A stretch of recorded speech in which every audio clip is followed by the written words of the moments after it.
Well, that was a show. You said you really liked it. You never watch whole shows, and to be fair, you were cooking for the first couple of matches, but that was like watching a whole show by your standards, by far. I thought that was unbelievable. I thought that was like, if anyone wanted to show anyone why they should watch professional wrestling, I think that show was the show to show them. Yeah, I'd have to agree with that. It's the main event. I have a couple of things I need to say. The main event, the MJF Adam Cole match, it revolutionized what pro wrestling storytelling can do from bell to bell, from anything that I've personally seen. And I've always been a big bell to bell guy in terms of, when I was wrestling, I was always taught that every move should mean something, that it should lead to something, it should set something up, that, if you're going to do a slam at the start of the match, it's like Chekhov's gun. If you're going to do a slam at the start of the match, then to get the heat, you go for a slam, and this time the guy sides over you and hits a DDT. Everything interconnects. It's not just a series of moves. And there's styles of wrestling that are really kind of counter to that in a way. Like if you watch, I don't watch a lot of Mexican wrestling, and even saying Mexican wrestling is very broad, but you can watch a great wrestling match in Mexico, and it doesn't adhere to that rule at all. In from what I've seen, and just this kinetic energy, which is a different kind of beautiful, and it's not wrong, it's just different. But what I was brought up with was that idea of everything's interconnected and everything should build and build and build and build to your payoff. But that's just within the moves. Whereas this storyline, this MJF Adam Cole storyline, from beginning to end of the match, the nuances of the fact that both were willing to cheat, but to different degrees and different degrees at different times, depending on the context of what was happening, how desperate they were, how angry they were. So the layers of telling this story of two guys my big fear coming into this match, I guess, I said to you, I see two finishes. I see either Cole turning heel and keeping and winning the belt with Roderick Strong and his cronies helping him out, which they've hinted at. So that in a sense makes you think that they won't do it because they've kind of laid it out a little bit too strongly that they could. Or MJF winning and them both staying baby faces. And it was amazing that the tributes and I know tribute is the right word, the influences, like the finish of the match was an almost perfect replica of the Bret Hart Roddy Piper finish from WrestleMania 8, and that's the match that I showed you before. Sam's just started watching wrestling the last few years because of that exact reason. It was bell to bell, probably until this match, maybe the most storytelling, not just from a move sense, but from a character sense. And they played back to so many, a great match will play back to prior matches or prior moments in wrestlers' careers, and it will reference them in a way that builds upon them and shows them in a new light or shows how something has changed. It could be, Tanahashi might do a sequence that won him the world title, but this time the guy kicks out, or he misses the high fly flow because he's older and slower, and that's what that story is. Like when he had the series with Okada, and there's a whole bunch of callbacks as the matches progressed. But the nuance of this MJF character, and I have no idea. And the guy's 25 years old, and I've had friends throughout my life, but I haven't necessarily been very good at friendship. I don't think. I think we're always learning, and there's a lot of people who never become good at it. There's a lot of people who die alone, and very angry. So it's like I don't assume that Adam Cole is MJF's first friend, but I can suspend my disbelief enough to actually kind of buy it, because MJF in every promo since he's come on the scene has come across as a loner and a jerk. He has always but extremely charismatic. So I can, in this abstract way, buy that this is true. that like, you know, he doesn't, and the stories that he tells on the mic, where he's so fantastically good, the stories that he tells about why he started to distrust people and why he started to learn that the only person that he can rely on is himself, and that is a weakness.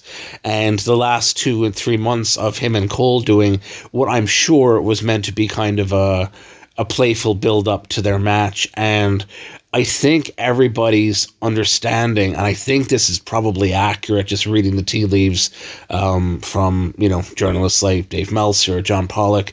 I think they were meant to have turned on each other by now. I think that is what was the original plan.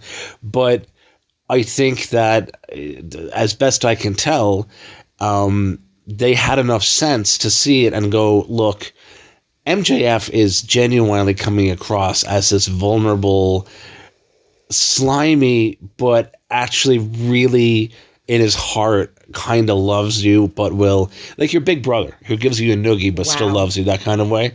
Not your big brother, he's terrible, but the Wonder Years big brother, you know what I mean? The one that we got in the comic books. If you remember the 90s, the decade that we thought was great and in retrospect realized was terrible. So just the nuance of all the storytelling and the callbacks to so many moments that they had throughout the last 2.5 months of them doing their goofy, like I've never seen a match that could be classified as a comedy match and a serious trauma both at the same time as the main event of a show. Like that moment where they forget that they're fighting each other and they turn to each other and shout double clothesline and they clothesline each other, you know? And like the probably the true MJF babyface turn to me, and people can pick their moments, but I said it to you at the time. And the thing is, they gave you like 100 moments of each of them contemplating what they're going to do, and you're sitting back and you're going, please Adam, please don't do this, please MJF, please do that, whether it's, you know, one of them hitting the other with a ring or hitting with a chair or pile driving him on the table or whatever it might be, and they all had these unique character beats to them. And so when they go back to the beginning of this entire story 3-4 months ago, where they wrestled to a time limit draw for the world title on Dynamite, and Adam gets in the mic. He says, please just give me 5 more minutes. And MJF rolls out of the ring, and he's a full heel at that point. And he just slinks out of the ring, and it's understood that at some point Cole will get a rematch because it was a draw. And then they start becoming buddies in the weeks that they were paired in something, weren't they, as a tag team? That's right. There was a tournament. They had like 3 tournaments going on at once at one point. AEW does way too many tournaments. It's called like, I don't know, the mixed high flying back flipping. It's made up to create them together, I'd say. Yeah, I think the point of the tournament was to make them a team, as best I can tell, or at the very least, within 2 weeks they realized that was the real crux of it. Yeah, for sure. So, calling back to that very first spot, the fact they did the double clothesline and they pinned each other because a double the kangaroo kick. Because a double clothesline in 2023 is a finisher, because MJF can get anything over. Like, that guy has such... It's witchcraft, isn't it? He has a command of the audience that is... You know, it is generational. It's not hyperbole. It's like he is a generational understanding of how pro wrestling works and how it works with today's audience. And the fact that he's 25, 26 probably helps that. But this guy is Mensa level when it comes to communication. Like, this guy, on top of being also a legitimately great athlete, and to put all those things together in a package is you know, like almost unheard of. Like, even some of the greatest wrestlers, you know, from a Hulk Hogan to a Dusty Rhodes, aren't necessarily great athletes. You know, you couldn't call them bad. Hogan back in this day was better than he was given credit for. And then you have other guys who are incredible athletes. Coked up alligators on jet skis. What's that, sorry? Coked up alligators on jet skis. Yeah, like, they're always tremendous high spot artists.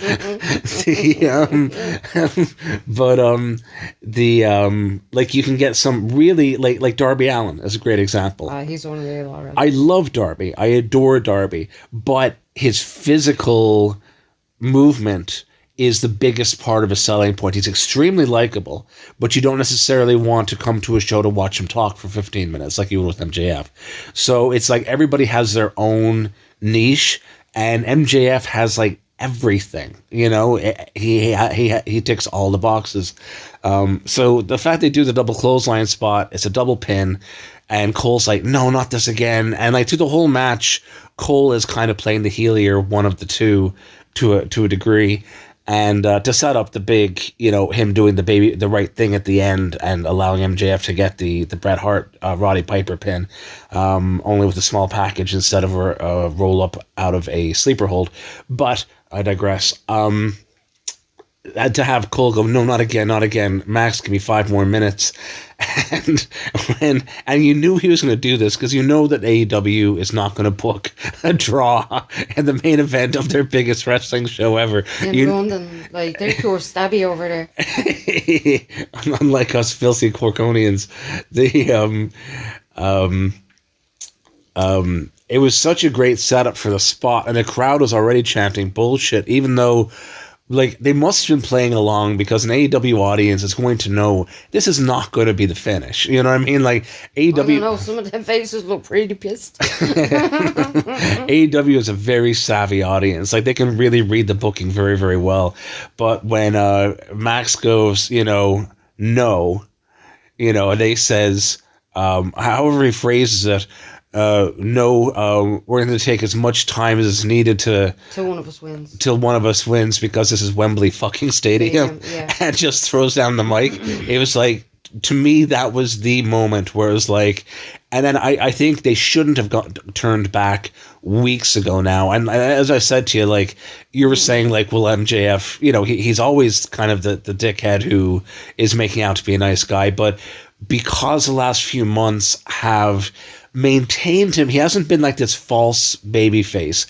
As he said in the promo a month ago, and I have to believe that's around the time that they really pulled the trigger in their heads in terms of this has to be his baby face turn, because we can't tease this again. There's a phrase called Lex Lugering or Paul Whiting, and Lex Luger one is that they turned him, I think it was heel, I'm trying to remember, this is the 80s, this is like 30 years ago, but they turned him heel one time too many, and which is, it can only be one. What's that? The 80s wasn't only 30 years ago. Oh, man. Okay. That's information I didn't need to be reminded of right now, especially because my age-riddled brain is going to forget about soon. What were we talking about? He wanted to buy me something really, really nice. Oh, that does sound like me, doesn't it?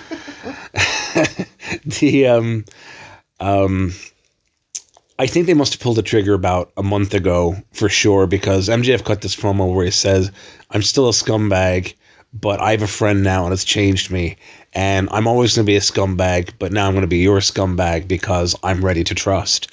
And I'm thinking, this is not like the CM Punk, faux babyface turn a year and a half ago.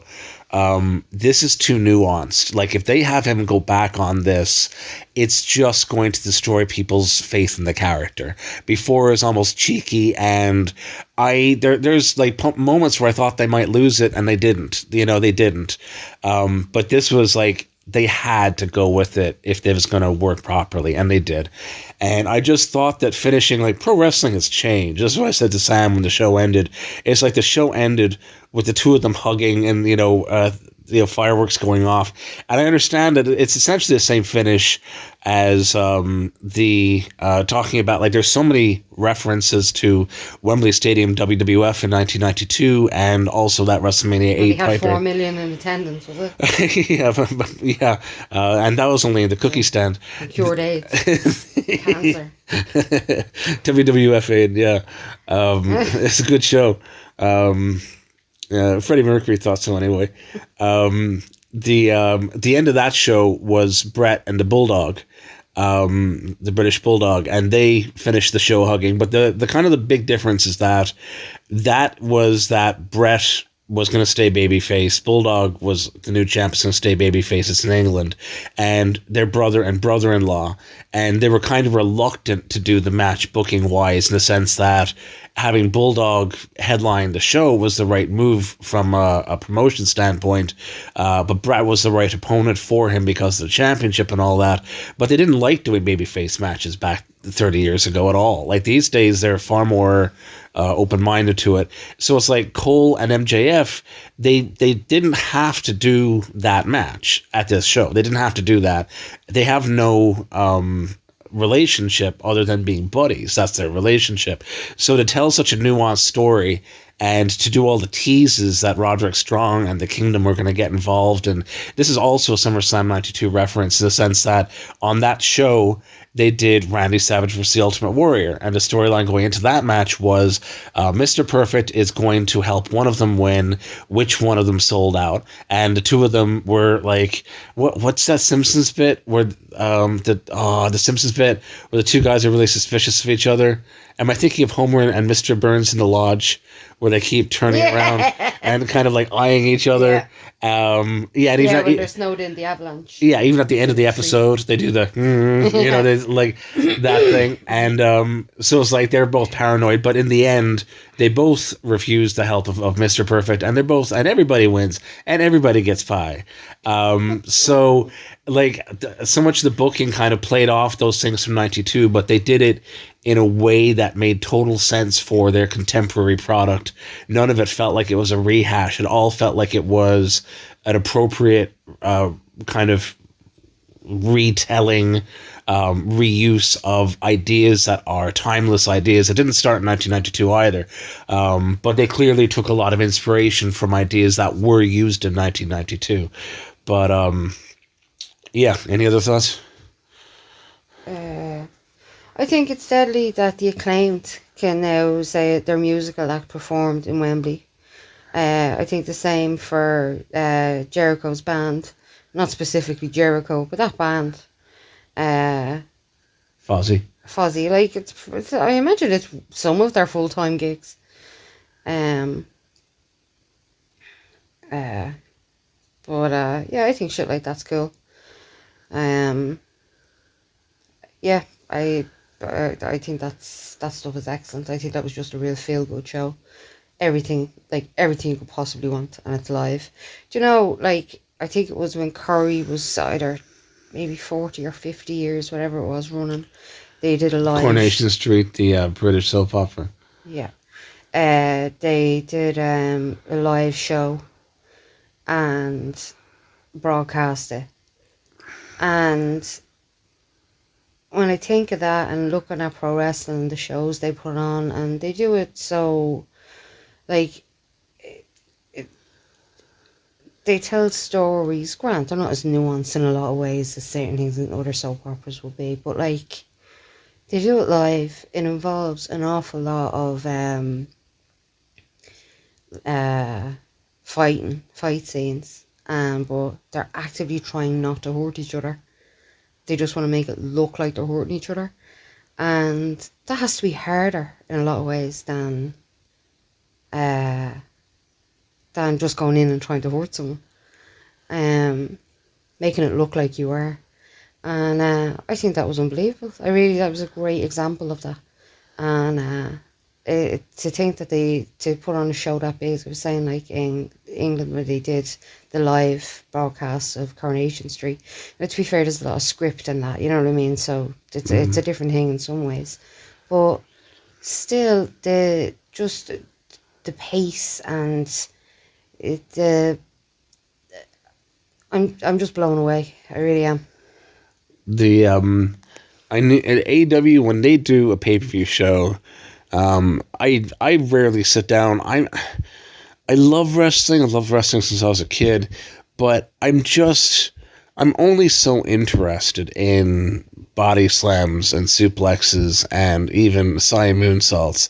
It's the it's the drama, and it's the, I'm more into the drama and the personality side, and to me the physical side is the side dish. A lot of people are kind of more the opposite, or at least maybe a lot of people think they're the opposite, and then they get pulled into a storyline and they get really emotional about it, but they don't realize that that's kind of the reason that they're there. And watching this show, something that's so great about it is it was such a babyface heavy show. I think the only two, well, the Young Bucks went in kind of doing a heel thing. It was the only straight up heel win, the Kenny Omega 6-man match. That's the only one's coming to mind, as being the only match I can think of off the top of my head. We're talking ladies. You're the women's match. The women's match, yeah. Technically, Saraya is a heel, but she's also was the only British woman in the show, and she came out to Queen, and then the match finished with her whole family hugging her. So you can't call that a heel win. You know what I mean? Just in context, you can't. You know what I mean? And Will Ospreay too was theoretically a heel on television, at least until a few days ago, but in Wembley Stadium, him wrestling, in so many regards, the biggest match of his life. I ordered the one from the day before as well. Well, you ordered it for me. And we haven't figured out how to access it yet, or I don't know if Rev Pro, if it takes a week or two for them to put it up, or what the deal is. But so you can't call that a heel win, because the whole stadium was like Ospreay, you know what I mean? So that's not a heel win, So that's another thing that jumped out at me about the show as well is Will Ospreay. There's something very surreal, and I didn't realize this would be the case to me, but I have never seen him wrestle a major show outside Asia, and I've recognized one or two asterisks, like him doing the Forbidden Door, where he wrestled Kenny Omega just a few months ago, but doing this giant stadium show, and it's certainly the first one of those, and seeing him carry himself in a way where I'm looking at him and going, he could main event a stadium. He essentially is main eventing a stadium, because that match could have finished this show storyline wise, and for several other reasons. The MJF one was the right choice. World title, MJF was the right character, the whole thing. But watching Ospreay's individual performance, watching when he fired up, watching his selling, watching his connection to the audience, which went far beyond his nationality, I was looking at him and going, wow. Because when you see a guy perform in Japan, it's a different culture, it's a different audience, you have to get over in different ways, it's a different style. The way the audience reacts is very different, which is a huge part of it. They're not a chanting audience the way that the North American audience is, or the European audience is. So there's so many differences to the way you need to work to get a match over, and the timing of it.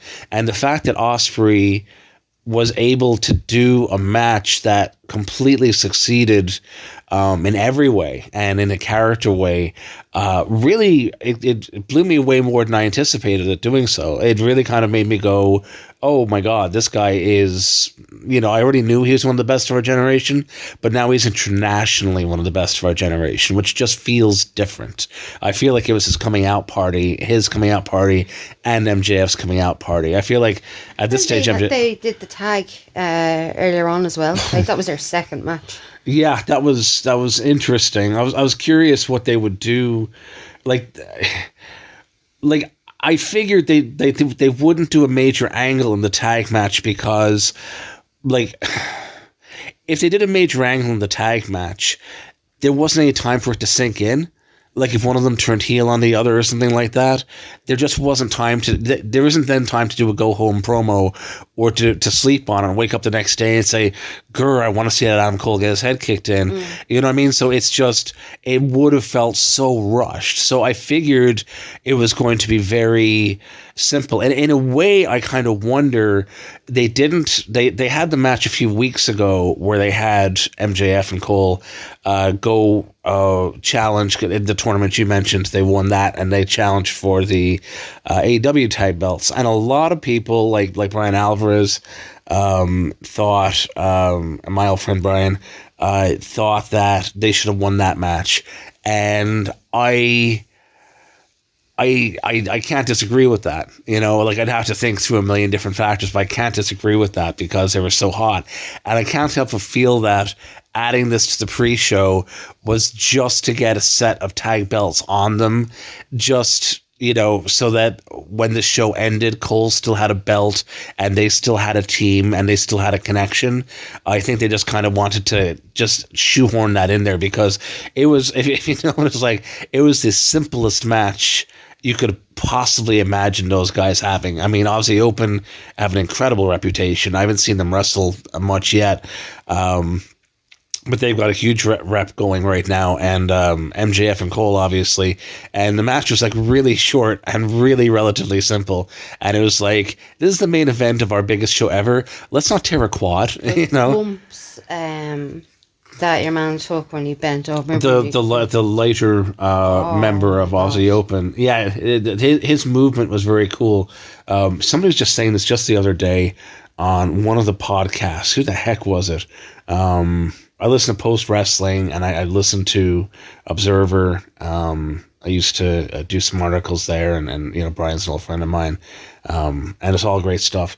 But somebody made the point, and I always want to credit the point, but somebody made the point just the other day on one of the shows I listened to, where somebody I was talking to, about how the great wrestlers, like the really, really great wrestlers, have their own way of doing everything, like a headlock. Like, it just looks different. They have their own way of doing it. It is not that it's breaking the rules of how we do it, because we do things a certain way. So, you know, the language, you can operate and do moves safely, but you just have a certain way of walking, a certain way of moving, a certain way of carrying yourself that's just a little bit unique, you know? Like, if you silhouetted John Moxley and saw him move, you would know it's John Moxley, you know, that kind of way. Who are we talking about there? Why was I making this point? Who am I saying this about? I don't know. MJF, maybe? He's pretty good. Yeah. How did he get over the kangaroo kick and a double clothesline in like 4 days with like 2 references on television? I mean, that's amazing. Because he absolutely owned it. Yeah, he sure did. That's why. Oh yeah, we were and he's got that confidence, and he knows it's going to work. Yeah. And also, the silhouette thing was to do with the lighter member of Aussie Open, that he has a certain way of bumping that is really charismatic and just makes you want to watch him more. Yeah, Kyle Fletcher is one of the guys. I don't know if that's, and Mark Davis, and I'm not sure who's who yet, because I'm an old man. I don't watch everything that comes by these days. He's yeah, it was like an invertebrate. It was ridiculous. It was like wet spaghetti falling over. Yeah, he reminded me a bit of Rob Van Dam in his prime. Like, his bumps used to be so immensely entertaining. So yeah, just from top to bottom, that was. I love how babyfaces won like almost every match on the show, and they just went with the obvious thing to do. They just, you know, it was very satisfying. Yeah, you know, it's like, let all the good guys win. Like, why not? It's like 81,000 people, like, and it's like you have a pandemic. Yeah, and this is everyone's big holiday for a lot, like for like loads of years to come. Like, if they've traveled for it. Can't we just be happy? Like, the number of WWE, WWF shows over the last 20, 30 years that have just ended in just downer endings for no reason. Just like, you know, like honestly, like the Roman Reigns thing at this point, I'm like, we were talking about this briefly earlier, but it's like they pushed him for 5 years when people did not want him to win.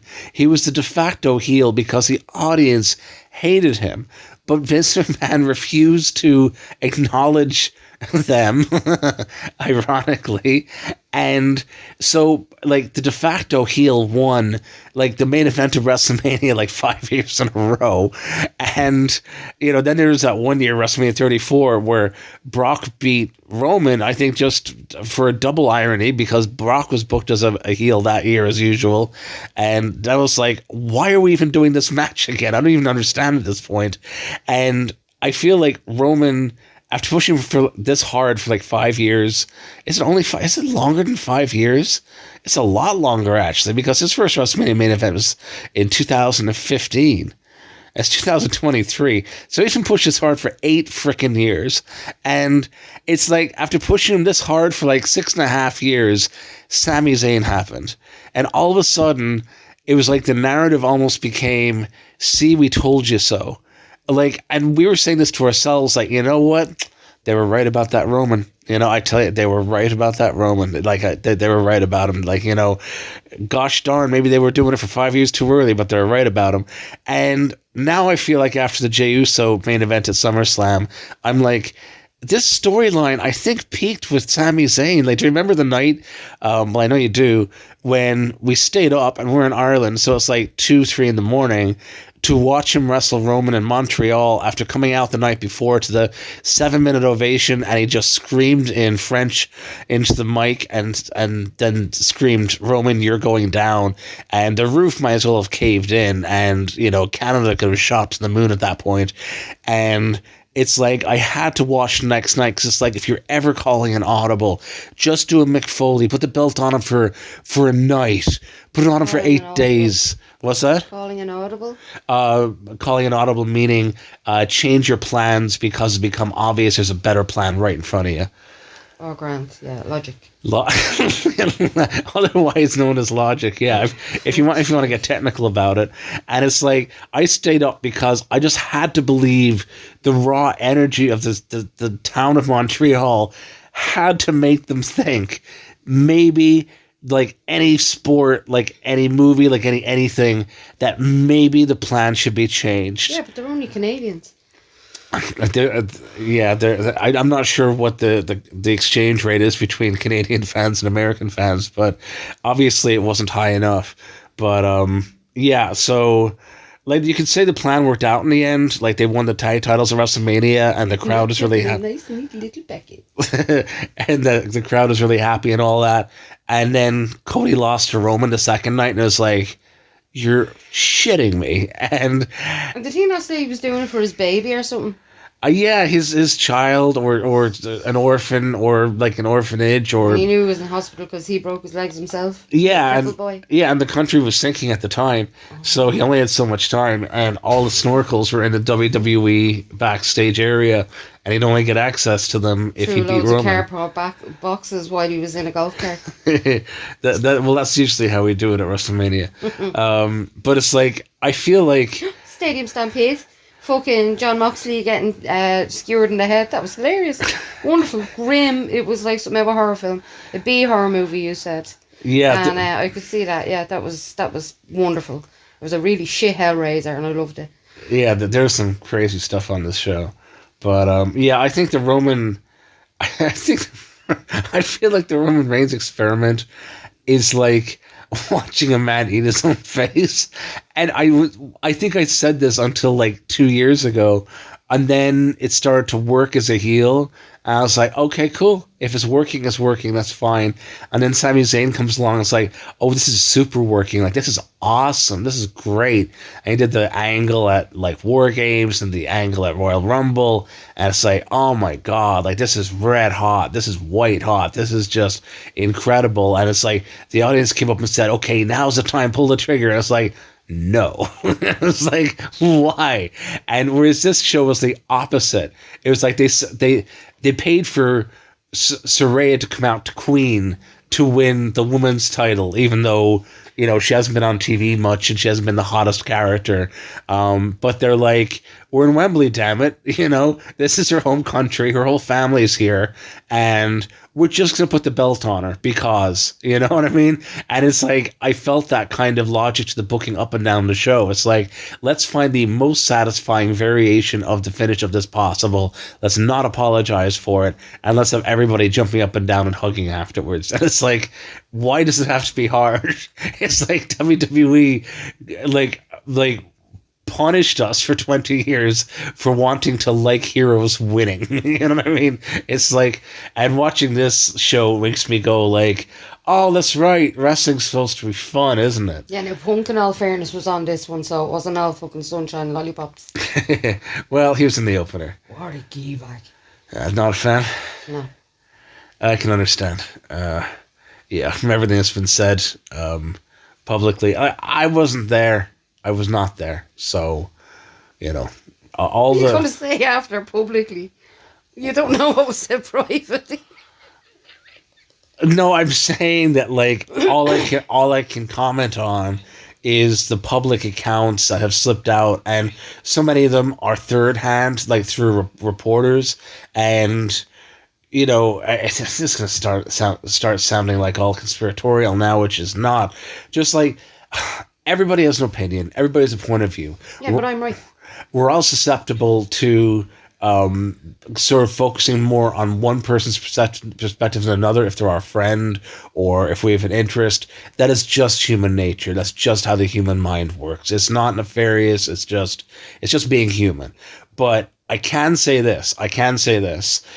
Calling out a guy in the microphone for a fight when they're a baby face, especially, which Punk did with Adam Page, when Page can't come out because A, it's not sanctioned, and B, forget A, they're not shoot fighters. They're actors. So it's like calculating all my circuits going, you know, I challenge you, Fred, you know, and it's like, Fred's like, I'm not on the page, you know, it's like, what are you doing? So like, the level of unprofessionalism of that, and because that's a public thing, I can comment on that. Like, that is completely, I would be mortified. I would just fire a guy who did that. And that's not hyperbolic. Like, to me, having a functioning locker room is far more important than any one person, no matter who that person is. And I've promoted indie wrestling, so I can say that I have demonstrated that mentality, you know. So I've been in those shoes, albeit a very, very, very micro version of it, because AEW is not going to die without Punk. AEW wasn't dead before Punk came along. AEW was not dead for the year Punk was gone, and AEW isn't actually doing any better now that Punk's back. Punk is just a guy. He's drawn some good ratings. That's great. No one person's worth a promotion. So I can use that Hangman example. I can use the example of the press conference the night that he won the title back and the whole fight happened. Before we heard about the fight, the way he talked about the other wrestlers, and so many of the wrestlers, was just vulgar. It was just, there was no good heat about it. It wasn't kayfabe.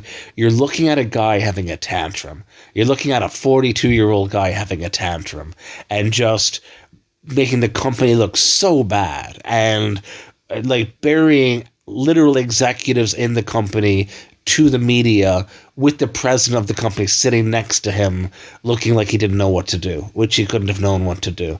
And for me, a guy who does that, I would be getting the hell away from that person. I'd be keeping that person the hell away from my locker room. That's me. So without having to know anything inside, just what I have literally seen with my own eyes. So yeah, your opinion, I hear that. So yeah, so we got to say. Did I like that nuts? Did you what? Did I like that nuts? Oh, you like the whole thing. You like Stadium Stampede. You like seeing Eddie Kingston wrestle in front of so many people. Yeah, that's fucking, I love that shit. You like seeing them go through the audience because, and you know, includes everyone higher up as well. Yeah, the Sting stuff you really liked. I loved that they got so much music in. Like, they also got Sting's old, I think it's Metallica theme that he used back in WCW in the 90s for his entrance, like, just to make it really special. Yeah. So yeah, you liked all sorts of stuff on the show. Mm-hmm. That was a good show.